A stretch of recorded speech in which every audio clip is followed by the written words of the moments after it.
Ayan. Gagawin ko na yung dough. Ilalagay ko na itong giniling na malagkit na bigas or glutinous rice flour. Kinayod na nyog. Maglalagay ako ng kunting asin at ng tubig. Ayan, hahaluin ko ito gamit ang aking kamay.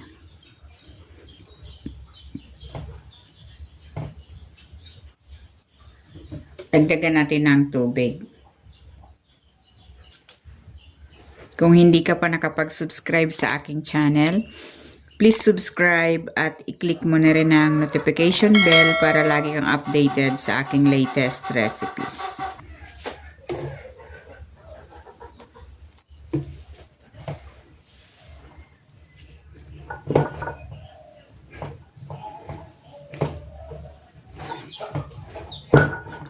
Ayan. Pag ganitong buo na yung ating dough, kukuha ako ng kaperaso. Ganyan lang and then bibilugin ko.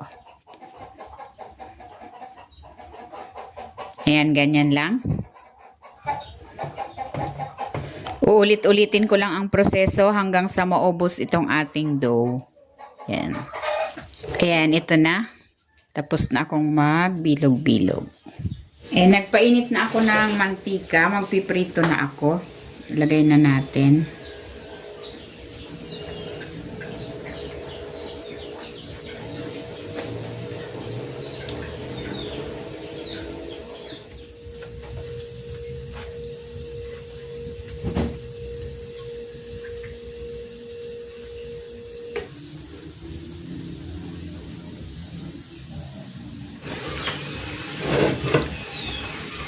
Ayan, pag ganito na, pwede na nating hanguin.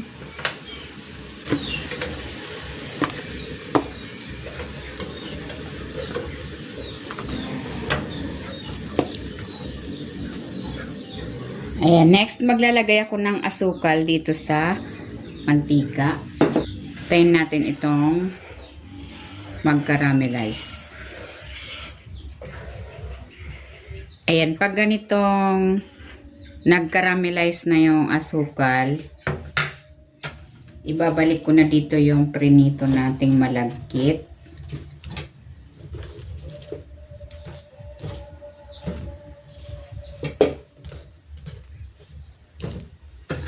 Then, nahaluin natin ito para ma-coat ng sugar.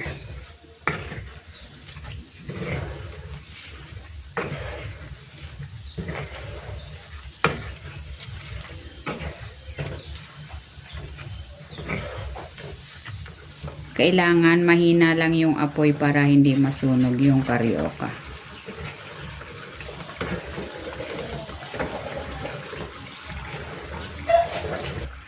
Pag ganitong na-coat na ng asukal, pwede na natin itong hanguin.